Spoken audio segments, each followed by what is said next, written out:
The boys are back in town. Marc Gasol's jersey retirement celebration brought all the boys back. Not all of them, but a lot of the former Grizzlies players, coaches, staff, personnel, all were in attendance on Saturday for Marc Gasol's jersey retirement ceremony. We got to talk about it, what we seen, who we talked to, and there was a game to recap as well. All that coming up here right now on Locked On Grizzlies. You are Locked On Grizzlies, your daily Memphis Grizzlies podcast. Part of the Locked On Podcast Network, your team every day.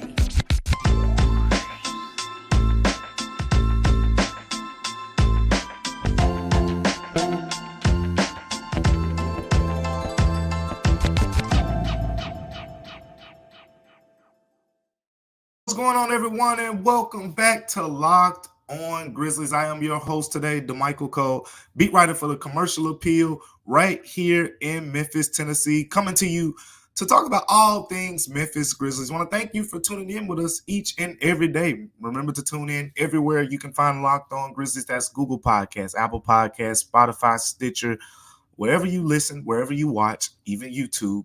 Locked On Grizzlies is there. Today's episode is brought to you by Prize Picks, the easiest and most exciting way to play daily fantasy sports.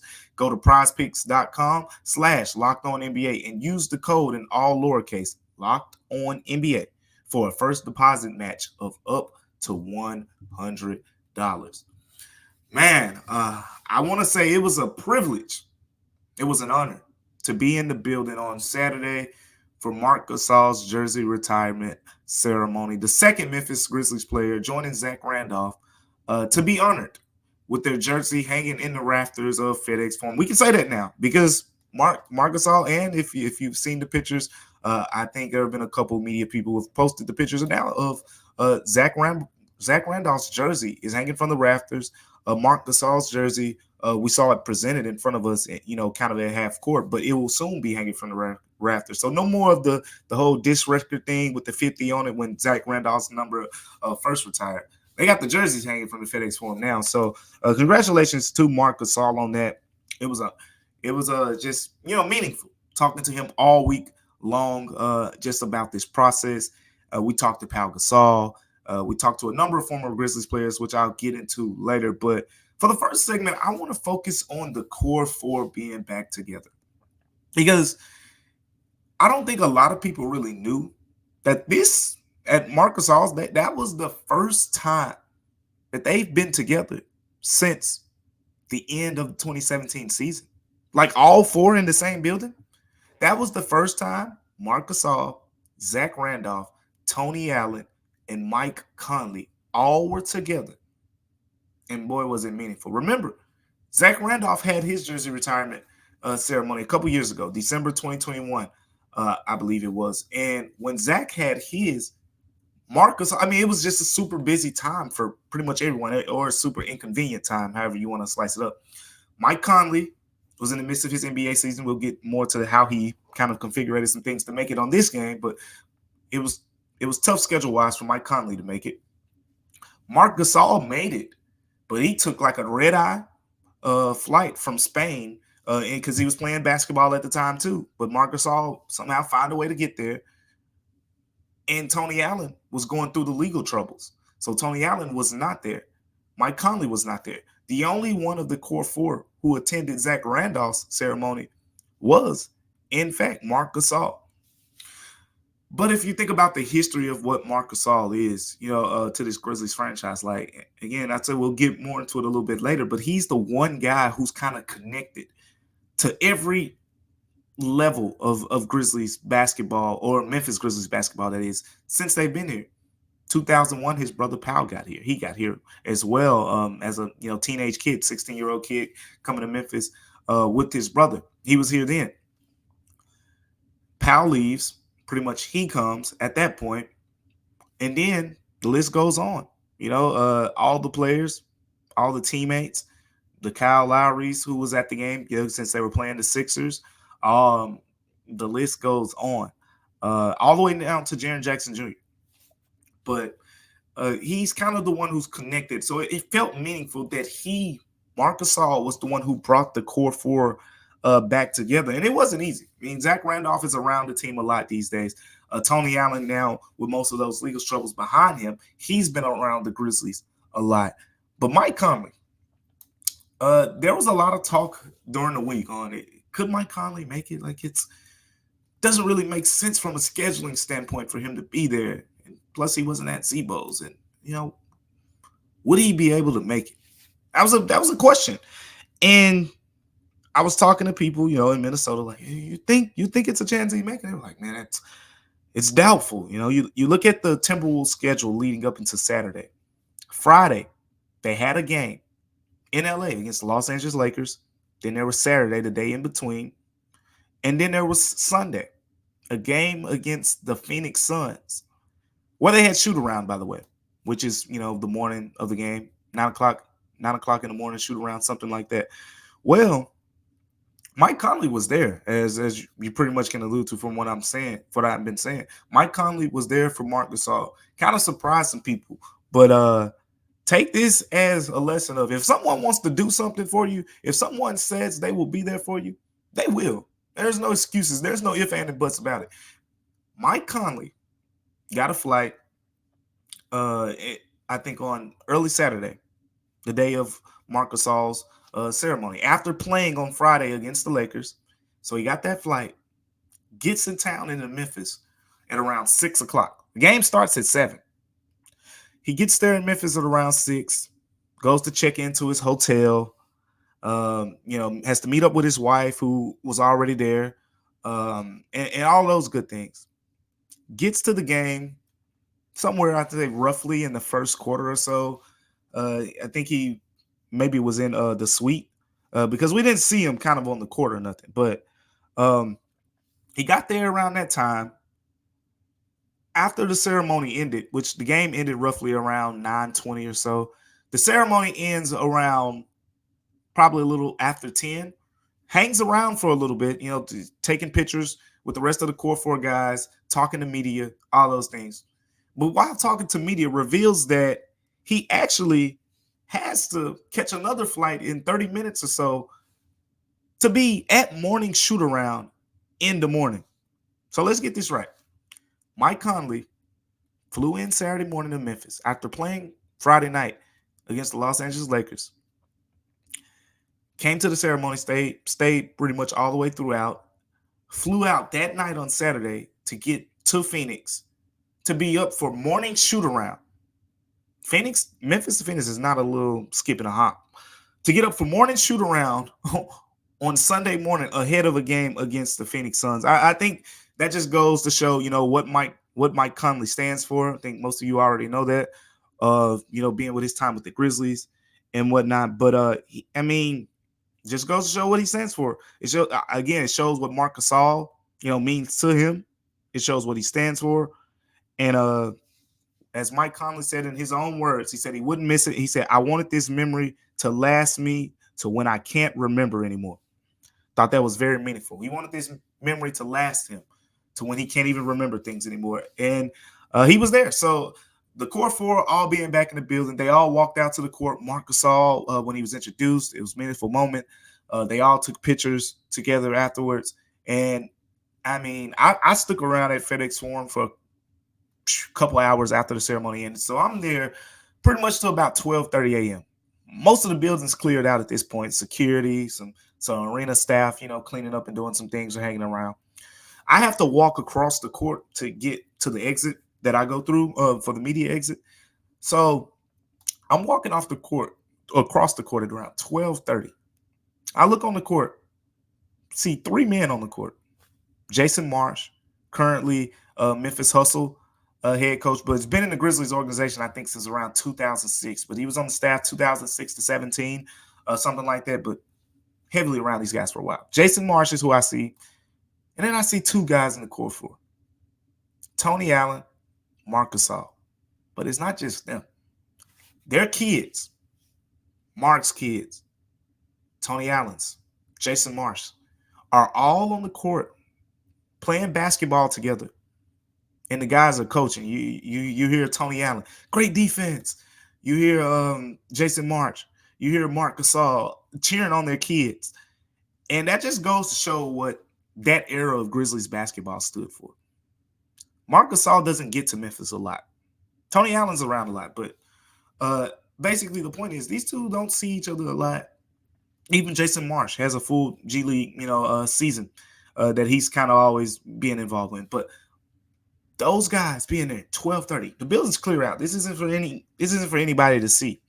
The building's pretty much cleared out at this point. But it just goes to show when they say that these things last a lifetime. Perfect example, because you got Marc Gasol's kids, Tony Allen's kids on the floor playing competitive basketball against each other, dribbling while they're just Mark and Tony Allen and Jason are just there cheering them on and giving them tips and whatnot. Just goes to show you how much this thing really meant. This wasn't just basketball. All right, guys, I'll see you later. This is a lifetime bond that was created through the core four, through the grit and grind era of Memphis Grizzlies basketball. But that lifetime bond extends beyond just those core four players. There are a lot of players that were there in attendance for Marc Gasol's jersey retirement ceremony. I want to get into that. Who all was there, what they told me, why they came, all of those good things. Let's talk about that next here, coming up on Locked on Grizzlies. But before we get to that, today's episode is brought to you by Prize Picks. Remember, Prize Picks is America's #1 fantasy sports app with more than 3 million members. It is the easiest and most exciting way to get in on the action while you watch your favorite sports and players. All you do is you pick more or less on 2 or more players' stats and watch the winnings roll in. Now, I know that March is over and, the whole March Madness thing, but guess what? But the biggest moments in college basketball tip-off month of April. Be a part of the action on Prize Picks for both men's and women's college basketball. Get in on the playoff action and win up to 100,000 on your 100 times your money on Prize Picks as you and the world's best players take the game to a new level around the basketball's postseason. Remember, the NBA playoffs begin on April 20th, the play-in round April 16th, 17th, and 19th. And you can now win up to 100 times your money on Prize Picks with as little as 4 correct picks. Just turn $10 into $1,000 with basketball, hockey, college basketball entry, whatever you want to use. It's very simple. Download the app and use the code LOCKEDONNBA, all lowercase, LOCKEDONNBA for a first deposit match of up to $100. Repeat offers and promo codes are available. It is highly encouraged to voice the following prize tick pass line. Remember, download the app. Use the code LOCKEDONNBA for a first deposit match of up to $100. Coming up here on Locked on Grizzlies, we're going to talk about the rest of the guys who were in attendance because it wasn't just the core four. There were a bunch of former Grizzlies there. Stay tuned for that. Welcome back to Locked on Grizzlies, everyone. I'm Damichael Cole, beat writer here for the Commercial Appeal, covering all things Locked on Grizzlies, all things your Memphis Grizzlies for you. We talked about the core four in the first segment at the Grizzlies Sixers game on Saturday for Marc Gasol's jersey retirement ceremony. There were so many more guys there. And it was kind of gave you a nostalgic feel if you were in the building, especially if you were watching the Grizzlies back in those days, like someone like myself as a kid. Like for me, it was a childhood memory. For some of you, it probably just depending on what stage of life you were in when you watched the team, it kind of just reverts you back to that moment.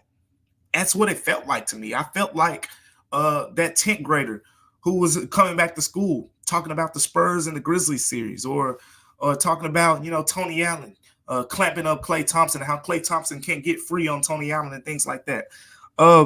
That's what it felt like. But along with the core four, here were some of the people who I saw and conversed with who were in attendance. John Lure, Bano Udrih, Darrell Arthur, Mike Conley, Zach Randolph, Tony Allen, and those guys. But Rudy Gay, Tayshaun Prince, Mike Miller, there were a lot of people in attendance. And also Pau Gasol.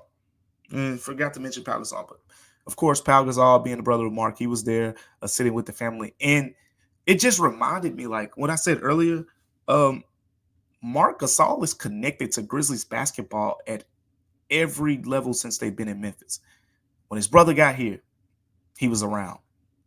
When his brother left, his other teammates, the Kyle Lowrys who playing with the Sixers now, Mike Conley was here a year before him, before Mark came and whatnot. And then all the way up until all the rest of the core four guys left. Uh, well, until he was traded. Mike Conley was here through the rest of that season. But then Jaren Jackson Jr., who's still playing with the Grizzlies right now, is the last Grizzlies player with a direct connection. And even in a different way, Santi Aldama. He was a guy that we talked to this week about what Marc Gasol meant to him. Santi Aldama is a Spanish kid who grew up watching Marc more so than Powell because of his age. Like Santi, as a kid, for the memories that he has when he remembers things, it's more watching Marc Gasol with the Grizzlies in his prime years.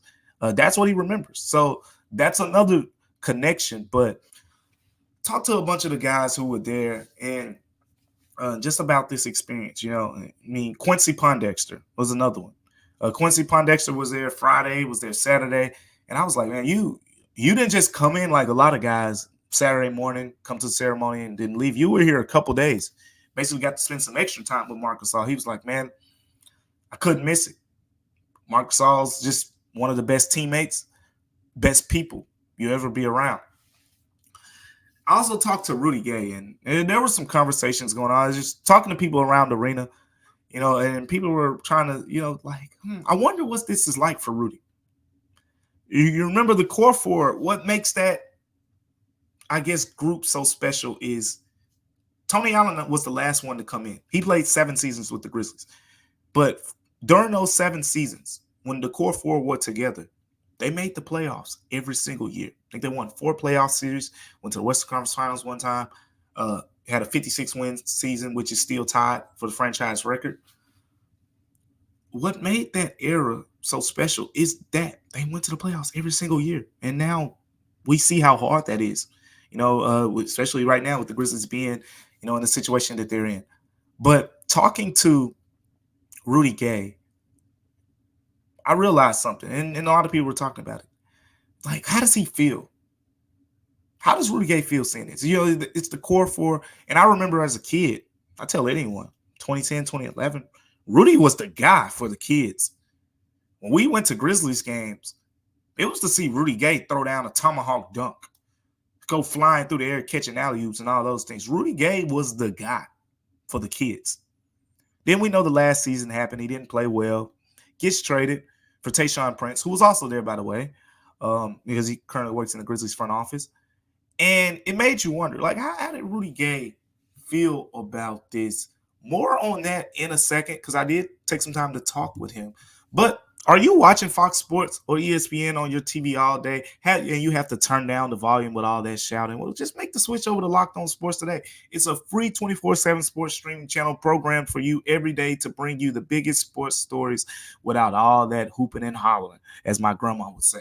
Locked On Sports Today brings you can't-miss analysis, opinions, and news, streaming 24/7 on YouTube or the free Amazon Fire TV channels app. It's part of the Locked On Podcast Network, your team each and every single day. Now back to Rudy Gay. I talked to him for a second after the game and after the ceremony. And the feeling I got is I don't think it was super weird for him like everyone was saying, but he does feel a part of this. And here's why. Here's what Rudy Gay said to me when we were talking. Just asked him about, just coming, showing up for Marc and whatnot. And he said, that's my teammate, man. I love Marc. We were at the beginning of this. To see him get his number in the rafters, it's great. It's good to be a part of something that started. So I think there's a sense of security there. Rudy Gay knows, hey, I was one of the people who helped start this thing. Rudy Gay helped.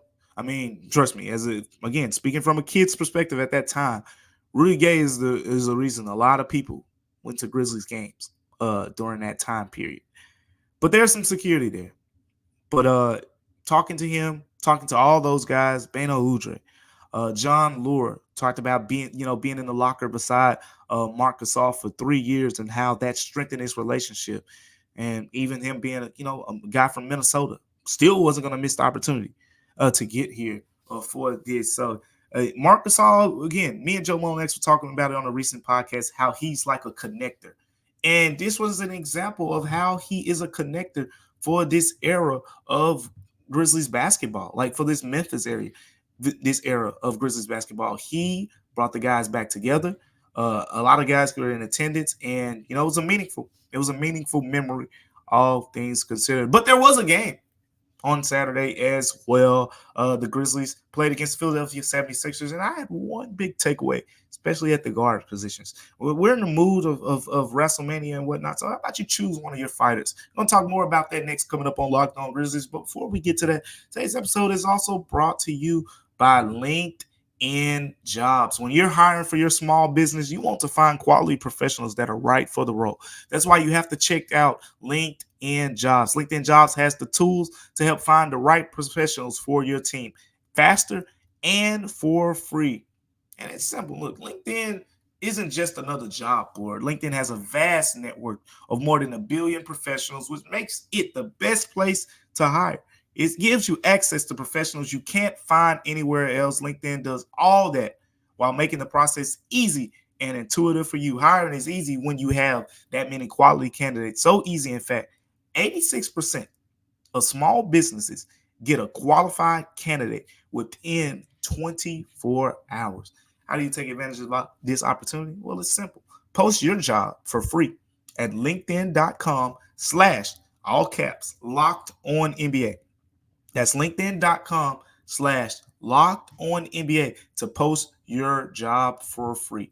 Terms and conditions may apply.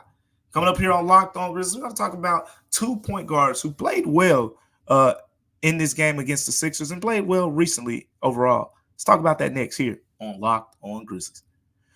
Welcome back to Locked On Grizzlies, everyone. I am Damichael Cole, beat writer for the Commercial Appeal here in Memphis, Tennessee, covering all things Grizzlies for you on today. Recapping what we talked about so far. Marc Gasol's jersey retirement ceremony. Such a beautiful moment for the Grizzlies franchise. Such a beautiful moment for the Gasol family. I mean, it was very special seeing Pau Gasol, being there. A lot of people forget what Pau meant to the Grizzlies in his time. He kind of those Hubie Brown eras, the Hubie Brown era there was a lot of Pau Gasol, and we saw what he went on to be after leaving Memphis. After he had, I think, 2 or 3 All-Star appearances with the Grizzlies as well. But shifting gears a little bit to the game at hand, the Grizzlies lost to the 76ers 116-96. It was one of those games where a lot of guys didn't play. The Grizzlies had 8 players available, and check this out. If you were with us on the last episode of Locked On Grizzlies, you saw that they also had 8 players to play. So 8 players to play in the last 2 games, and it wasn't just the same 8 players. So this is pretty much how they did it. So there was the first game on Friday against the Pistons. Those 8 players, 6 of those guys played on the second night of the back-to-back. The 2 guys who didn't play were Lamar Stevens and Jake LaRavia. So basically, the Grizzlies needed 2 guys who didn't play on Friday to play in Saturday's game, because you have to have 8 players to meet the league's minimum requirement of 8 active players. So they needed 2 more guys to be available. Okay, Brandon Clark, we know that was just a maintenance thing. Don't want him playing on back-to-backs this early back. No problem. Brandon Clark gives you 7. Santi Aldama, Jaren Jackson Jr., Desmond Bane, Luke Kennard, none of the guys that you thought, it may be a possibility that they could return. None of them played. So how did the Grizzlies find an 8th guy? They reached deep in the bag of tricks. Signed Timmy Allen, who's been playing with the Memphis Hustle. Signed Timmy Allen to a 10-day contract, and boom. Not only do you have your 8th player, you have your 32nd player for the Grizzlies this season, which resets, as we will say, the NBA record for most players on one team in one season. So that was the situation for the Grizzlies overall. But I want to get into something a little more particular in this game. And not just this game, but just in recent days. If you've been watching the Grizzlies as of late, and I say it because, even the diehards are being tested right now. I know a lot of you diehards are being tested. It's a lot of these guys that are playing are not guys that will be on the team in the next, couple months or so.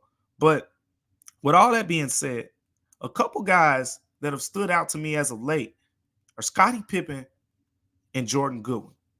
Scottie Pippen Jr., that is. Because Scottie Pippen Sr. was at the game. He was sitting courtside by a couple of those former Grizzlies players. But we're talking about Scottie Pippen Jr. right now. And Jordan Goodwin. Now, here's how this situation is kind of unfolded to me, because these are two of the three two-way contract guys. And we talked a lot about them here. Scottie Pippen Jr. has been playing well since he got to Memphis. Like, this is a guy who he told me from the jump, like, I've proven myself at every level. I don't, like, I'm just going to keep proving myself until I stick somewhere. Jordan Goodwin, he's that guy. He's just, no one's going to play harder than me. But even when no one's playing harder than you sometimes doesn't mean you're playing as well as some of those other guys. And that's kind of was the case pretty much for his first month or so here. Like Scottie Pippen Jr., the points were coming in, the assists. Jordan Goodwin wasn't really making shots. He was rebounding, playing great defense, diving all over the floor, all those good things. But he wasn't making shots. At one point, it was very clear to me, oh, yeah, that's Scottie Pippen over Jordan Goodwin if it comes down to it. That's the guy who's going to stick around, because I say if it comes down to it, if you look at the situation on the roster right now, we've outlined it a bunch of times, but in short here, the Grizzlies are going to need a couple two-way slots open, potentially. We're not talking about them upgrading any of these guys to the main roster just at this moment, because that might be an option as well. But with all those things considered, when you talk about maybe one of these guys going to the main roster and the two-way slots needing to be open, because you're going to have a couple second-round picks right now at this point and whatnot, and maybe there's an undrafted player you might want to take a chance on, odds are that only one of Scottie Pippen or Jordan Goodwin will be back. And for the last month and a half or so, I think it was very clear, Scottie Pippen Jr. Like I've been singing that tune for a while. Even when he had the back injury, missed a lot of time.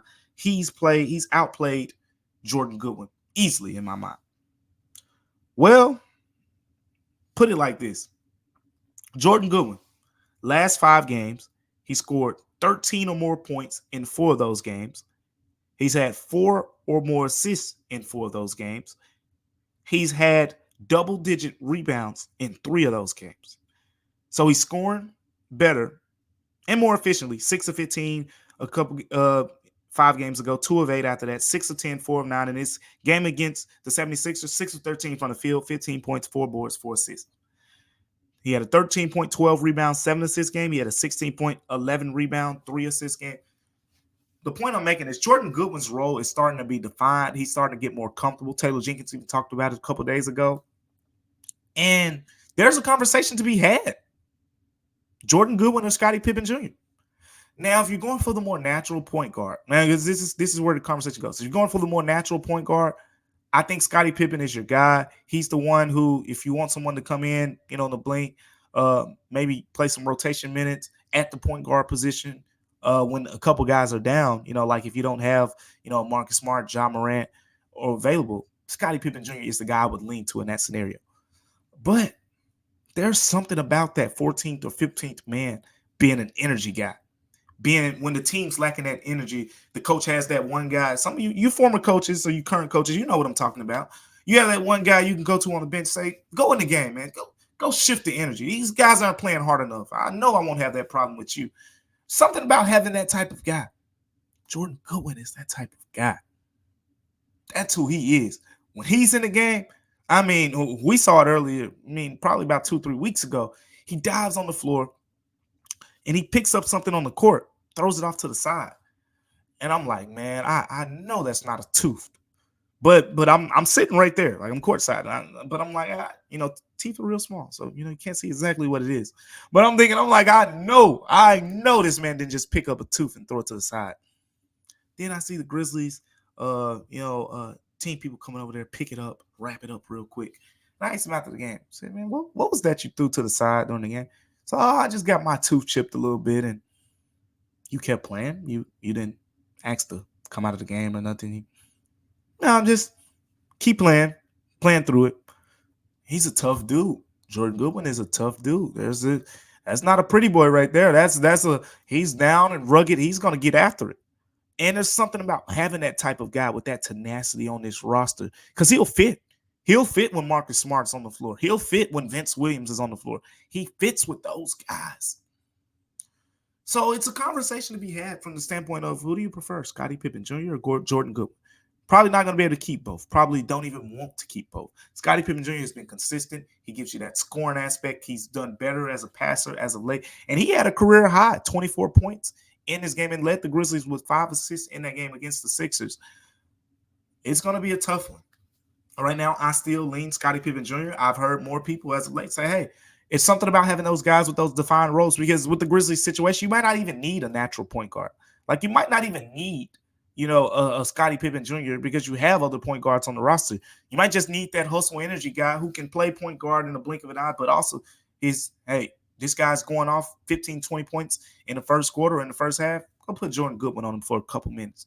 Let him get after it and kind of throw that player off his game. He's that type of guy. And I just want to put it out there. With these last few games that we're about to see, last 4 games, there's an evaluation period that's still happening. And now the biggest one for me to watch is Scottie Pippen or Jordan Goodwin. Who do you think? Who is your choice right now between those 2 players as the guy you want to keep on the roster beyond this season? Let us know in the comments all those things. Who you choosing? Jordan Goodwin or Scottie Pippen Jr.? Locked On has launched the first ever national sports 24/7 streaming channel on YouTube, and now it's available on Amazon Fire TV and the free Fire TV channels app. Locked On Sports Today is here for you 24/7, covering the top sports stories of the day with the local experts of Locked On, plus our national shows covering every single league. Find Locked On Sports Today now available on the free Fire TV channels app. Thank you for tuning in to Locked On Grizzlies with me on today. It's going to be me again on tomorrow. If you haven't heard, Joe Mullinax is out there having a ball, at WrestleMania. Having a ball out there. So I'm going to give Joe another day off while we talk all things Grizzlies tomorrow. And I'm going to have a couple team updates. Listen, I'm hearing some things about Ja Morant and where he's leaning towards his agency. And there's a name involved that you all are very familiar with. So I'll share that on tomorrow's show, as well as we get some injury updates on all these Grizzlies players as we go into the last week. Who's going to have the opportunity to play? Who's probably shut down at this point? We'll talk about that more on tomorrow's episode of Locked On Grizzlies. Make sure you tune in for that. But thank you guys for tuning in to Locked On Grizzlies on today. Remember, Locked On Grizzlies is free and available wherever you get podcasts. Once again, I'm Damichael Cole, and we'll see you next time on Locked